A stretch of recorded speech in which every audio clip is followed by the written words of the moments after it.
இதுல யார் யாருக்கெல்லாம் இந்த கோபங்கள் அதிகமாக இருக்கும், அது ராசியினால வருதா அல்லது லக்னத்தால வருதா? நிச்சயமா ஜாதக ரீதியா கோபம்ன்றது பொதுவா நீங்க சொன்ன விஷயம்தான். அதோட உள்நோக்கம் அவங்களுக்கு தெரியாது. அவர் எந்த ப்ரெஷர்ல இருக்காருன்னு அவங்களுக்கு தெரியாது.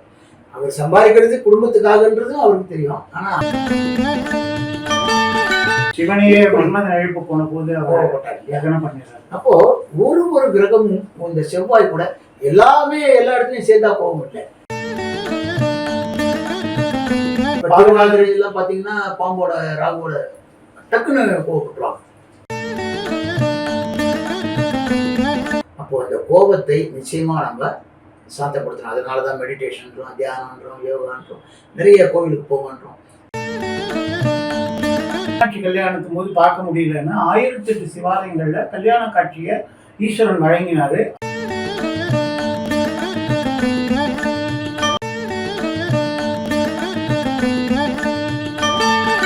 ஸ்ரீ குருபியோ நமக. அகத்தியர் அதிர்ஷ்ட ஜோதிடம் நிறுவனர் என் சீதாராமன் அவர்களோடு அடியன் KV ஸ்ரீதரன் இணைந்து இன்னைக்கு ஒரு புது விஷயத்தை நாம டிஸ்கஸ் பண்ண போறோம்.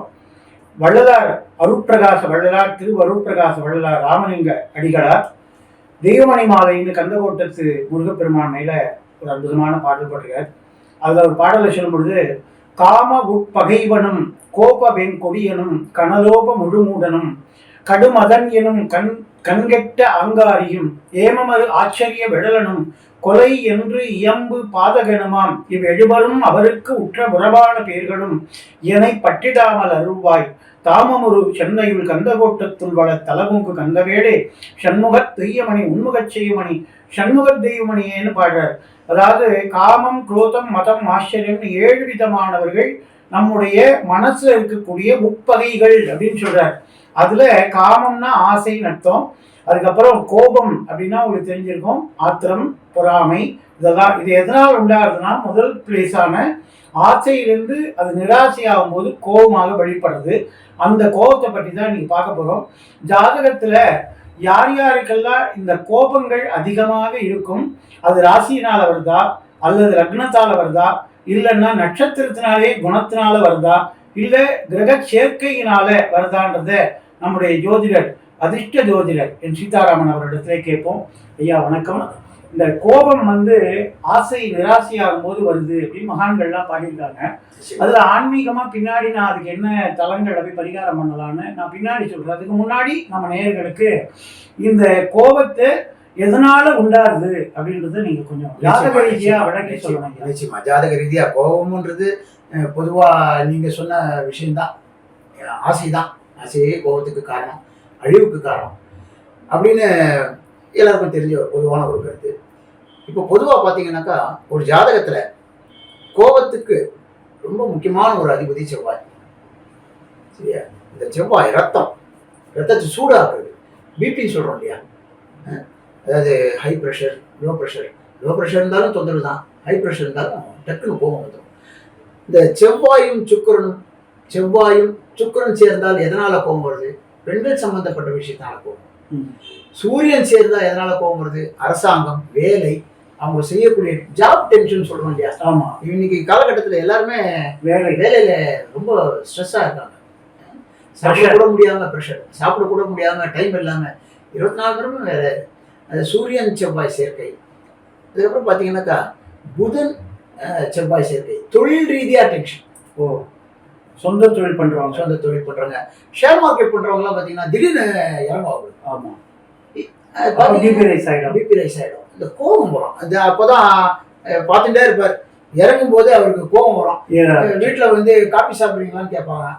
அவருக்கு வரம் பாருங்க, சுருன்னு ஒரு கோபம். சரியா? ஏன்னா நான் காபி தானே சாப்பிட்றீங்களான்னு கேட்டேன். ஏன்னா அதோட உள்நோக்கம் அவங்களுக்கு தெரியாது. அவர் எந்த ப்ரெஷர்ல இருக்காருன்னு அவங்களுக்கு தெரியாது. அவர் சம்பாதிக்கிறது குடும்பத்துக்காகன்றதும் அவருக்கு தெரியும். ஆனால் அதுலேயே எவ்வளோ பிரச்சனை இருக்குதுன்னு அவங்களுக்கு தெரிய வாய்ப்பு. ஸோ அப்போ அந்த புதன் படிப்பு சம்மந்தப்பட்ட ஏறவே இல்லை, மண்டையில் ஏறவே இல்லை சார். ப்ரெஷர் பரீட்சைக்கு பசங்க உட்காந்து படிச்சுட்டு இருக்கோம், மண்டையில் ஏறாது. அப்போ போய் அந்த அம்மாவோ அப்பாவோ பசங்க கூப்பிட்டாக்கா ரொம்ப டென்ஷனாக இருப்பாங்க பசங்க. ஸோ செவ்வாய். அதுக்கப்புறம் பார்த்தீங்கன்னாக்கா சனி சொல்லவே வேணாம். சரியா? அதாவது ஒரு தனியா இருக்க விடு அப்படின்னு சொல்றாங்க இல்லையா, நிம்மதியா இருக்க விடு, தனியா விட்டுரு, என்ன பேசாத அப்படின்னு சொல்றதுலாம் வந்து சனி. இந்த சனி சேர்ந்தால் செவ்வாய் கூட ஆல்ரெடி 2 பேருமே எனிமிஸ் தான், ஆகாத கிரகங்கள். இப்படிப்பட்ட கிரகம் சேர்க்கும்போது அவங்க என்ன ஆகுதுன்னா அவங்களுக்கு அந்த தனிமையை விரும்புவாங்க. அவங்கள போய் டிஸ்டர்ப் பண்ணால் கோபத்தை ஏற்படுத்தும். சரியா? அதுக்கப்புறம் பார்த்தீங்கன்னாக்கா இந்த ராகு சொல்ல வேண்டாம், எதுலேயுமே கோபம் தான். கேது ஞானத்தை கொடுக்கக்கூடியவர். அவங்க ஏதாவது தியானத்தில் உட்காந்துருப்பாங்க, ஒரு மெடிடேஷன் பண்ணுவாங்க, அவங்கள போய் டிஸ்டர்ப் பண்ணா போகும். சிவனையே எழுப்பு போன போது அப்போ ஒரு கிரகமும் இந்த செவ்வாய் கூட எல்லாமே எல்லா இடத்துலையும் சேர்ந்தா கோபம் இல்லை. அதோட காம்பினேஷன் சேர்ந்த அஷ்டமாதிபதி, மாரகாதிபதி, பாதகாதிபதி இப்படியாக அவங்க வரும்போது, இந்த கிரகங்கள் சேர்க்கை இருக்கும்பொழுது அவங்களுக்கு என்ன ஆகுதுன்னா, எந்த ஒரு மனிதன் வந்து எந்த ஒரு வேலையுமே தானா செய்யறதே கிடையாது. எல்லாமே கிரகத்தினுடைய சூழ்நிலை தான். அந்த கிரகம் எப்படி வேலை செய்யுதோ இவங்க வந்து அதுக்கு ஏற்ற மாதிரி. கிரகத்தினுடைய சூழ்நிலை சொல்றீங்க. 9 கிரகங்கள் இருக்கு. அது 12 ராசிகளுக்கு அதிபதியா சொந்த வீடோட சில கிரகங்களோ ராகுக்கு சொந்த வீடு எல்லாமே இருக்கலாம் நீங்க சொல்றீங்க. அதுல இந்த ராசிகளுக்கு இயல்பாவே கோவம் வரும்னு சில ராசிகள் இருக்கு. இப்போ பாத்தீங்கன்னாக்கா மேஷ ராசி, விருச்சிக ராசிக்காரங்களுக்கும் கொஞ்சம் டென்ஷன் ஜாஸ்தியா இருக்கு, குணத்தாலேயே. அதே மாதிரி கன்னியா ராசிக்காரங்க பாத்தீங்கன்னாக்கா சம்மந்தம் இல்லாத, அதாவது தான் என்ன பேசுறோன்னு தெரியாம பேசுவாங்க. அது கோபம். இது வந்து கோபத்தை ஏற்படுத்தும். ஓகே. அதாவது நம்ம என்ன பேசுறோன்னே தெரியாம ஒரு விஷயத்த பேசினா அப்புறம் எதிராளிக்கு என்ன ஆகும், டென்ஷன் ஆகும். அவங்க ஒரு 4 வார்த்தை பேசும்போது இவங்களுக்கு கோவப்படுவாங்க. ஸோ கோபத்தை ஏற்படுத்தும் முதல்ல. அது மாதிரி நட்சத்திரங்கள்ல ஆளுமையினால குணங்களால கோபம். இப்போ செவ்வாயோட நட்சத்திரக்காரங்க சித்திரை, அவிட்டம் இதெல்லாம் வந்து செவ்வாயோட நட்சத்திரம். அவங்களாம் இயல்பாகவே கோவப்படுவாங்க. ஸோ அதான் மற்ற கிரகங்களுடைய நீட்சி எல்லாம் பார்த்தீங்கன்னா பாம்போட ராகுவோட டக்குன்னு கோவப்பட்டுருவாங்க, ஒரு வார்த்தையை பேசுவாங்க, அதுக்கப்புறம் அவங்க மன்னிப்பு கூட கேட்க மாட்டாங்க. ஸோ இப்போ ஒரு எபிசோட்ல கூட நம்ம பேசியிருக்கோம், எதிராளி எடுக்கக்கூடிய ஆயுதத்தை நிர்ணயிக்கக்கூடியவன் நீ அப்படின்னு சொல்றாரு கிருஷ்ணன். ஆமா ஆமா, எதிராளி என்ன ஆயுதம் எடுக்கிறானோ அதை டிசைட் பண்றது நீதான் அப்படின்னும் போது இது பெரிய விஷயம். அப்போ நம்ம எவ்வளவு சாந்தமா இருக்கோமோ எதிராளி அடங்கி போயிடுவாங்க. நம்ம விஸ்வத்தை என்ன ஆகும், அவங்களோட டென்ஷன் படுத்த அவங்க என்ன பண்ணணும்னு தெரியாம நம்மளை வேற மாதிரி டீல் பண்ணிடுவாங்க. ஸோ இந்த கோபம்ன்றது பார்த்தீங்கன்னாக்கா எல்லாத்தையுமே அழிச்சிடும். அப்போ இந்த கிரகம் சேர்க்கை, லக்ன சேர்க்கை, பார்வை இதெல்லாம் வந்து கோபத்தை அதிகப்படுத்தக்கூடிய. அதனால தான் பார்த்தீங்கன்னா மெடிடேஷன் பண்ணி இறக்கிக்கோ. இப்போ கடக லக்னம் சந்திரன் வந்து சந்திரன்லாம் வந்து பார்த்தீங்கன்னா வீக் ஆயிருக்காருன்னு வச்சுக்கோ, விருச்சிகத்தில் போய் நீச்சமாக இருக்காரு லக்னாதிபதி அப்படின்னும் போது அவங்க மைண்டு வந்து ரொம்ப டிஸ்டர்பாக இருக்கும். நீங்கள் இப்போ பேசிக்கிட்டே இருப்பீங்க, அவங்க எங்கேயோ கேட்டுக்கிட்டு இருப்பாங்க, எங்கேயோ இருப்பாங்க அவங்க. அப்போது நீங்கள் 4 தடவை சொல்லும்போது அவங்களுக்கு என்ன ஆகும், உங்களுக்கு கோபம் வரும் முதல்ல. கண்டிப்பாக ஏடா நான் சொல்லிட்டு இருக்கேன் நீ கேட்க மாட்டேங்கிற அப்படின்னு. நம்ம கோபம் வந்து பேசும்போது அடுத்தவன் உடனே வேற ரியாக்ட் பண்ணாங்க. ஸோ இதெல்லாம் தான் அந்த கோபத்துக்கு உண்டான வழி ஆரம்பிக்கிறது. ஸோ எது ஒன்றுமே பேசும்போது நீங்கள் உங்களுக்கு தெரியும், வார்த்தையை வந்து போட்டுனா மறுபடியும் எடுக்க முடியாது இல்லையா, போட்டுட்டோம்னாக்கா வார்த்தையை ஆள முடியாது. அப்போ நம்ம ஒரு தடவை பேசிட்டோம்னா மறுபடியும் அதை நம்ம ரிட்டர்ன் வாங்குறதுன்றது ரொம்ப கஷ்டம். நீங்கள் என்ன தான் நம்ம மன்னிப்பு கேட்டாலும் அவங்க மனசில் போய் பதிஞ்சிடும். ஸோ அதை பதியும் போது ஒரு நல்ல ரிலேஷன்ஷிப் கெடுது, ஒரு நல்ல விஷயங்கள்லாம் கெடுது நமக்கு. அப்போது கோபம்ன்றது இயற்கையாக இருந்தாலும் இப்போ நான் சொன்னேன் நட்சத்திரம் செய்கிறது. அப்போது நான் சொன்ன மாதிரி இந்த சந்திரன் வந்து பார்த்தீங்கன்னாக்கா ஸ்ட்ராங்காக இருந்தாலும் வச்சுக்கோ, வீக்காக இருந்தாலும் பிரச்சனை.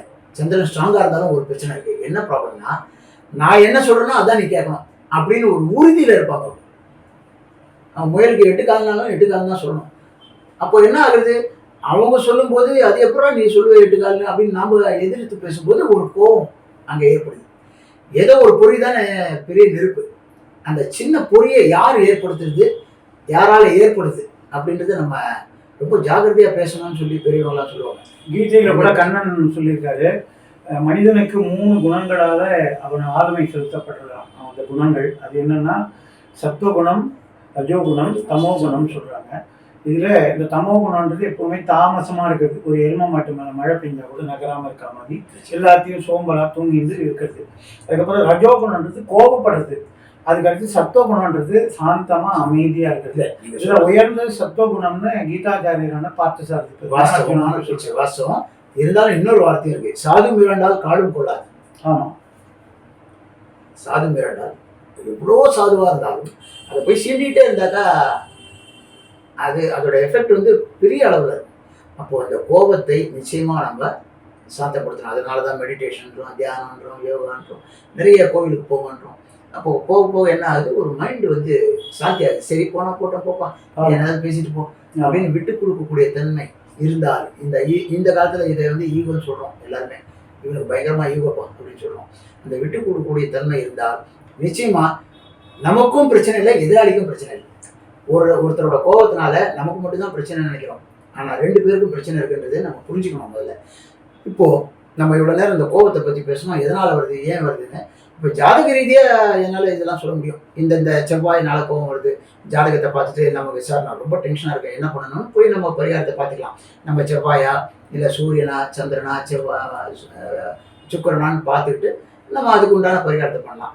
இப்போ ஆன்மீக ரீதியா பொதுப்படையான ஏதாவது கோவில் இருக்கா இந்த கோபத்தை வந்து தணிக்கிறதுக்கு?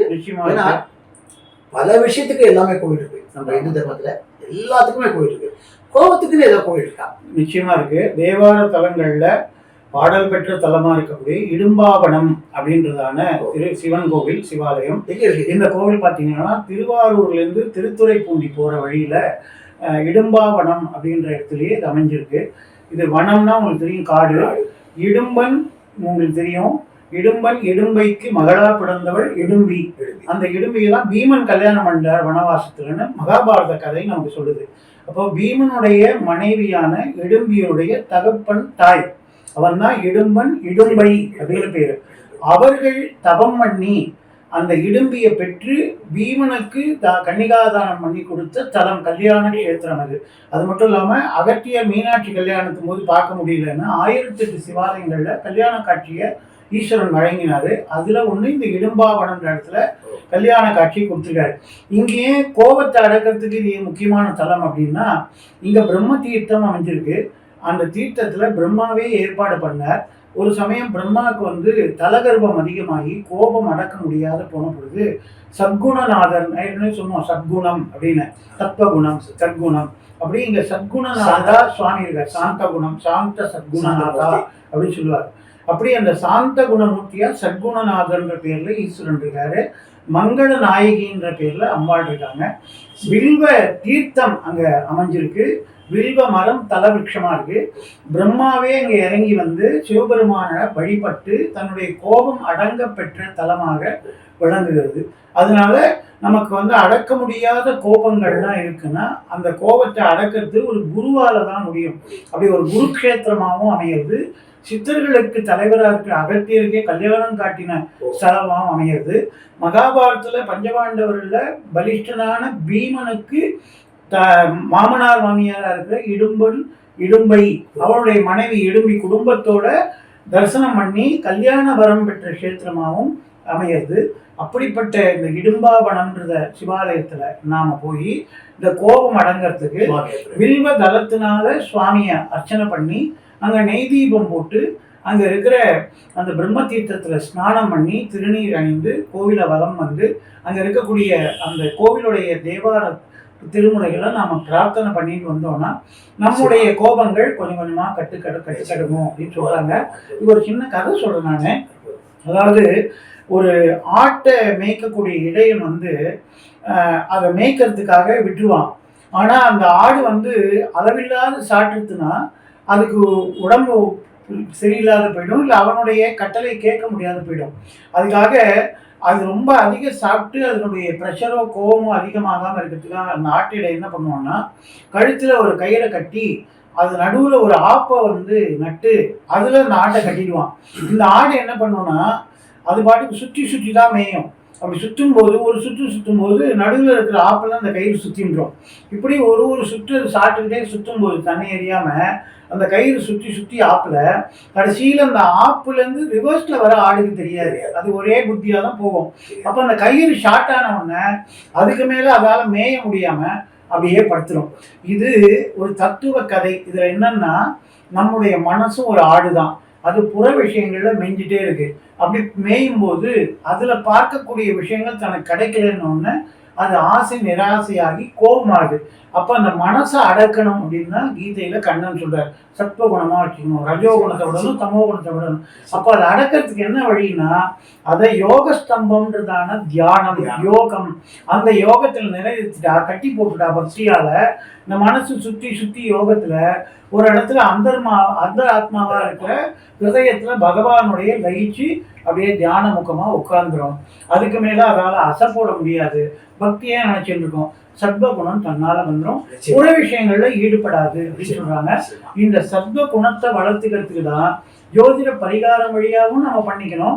அதே சமயம் அதை தெரிஞ்சுக்கிட்டு நல்ல குணமுகமா இந்த மாதிரி இடும்பாவனம் போன்ற கோவில்களை போய் பிராயச்சித்தங்களும் பண்ணிட்டோம்னா நம்முடைய வாழ்க்கை எப்பவுமே நிறைய வாழ்வா. நிச்சயமா ரொம்ப அற்புதமான ஒரு விளக்கத்தை கொடுத்தீங்க.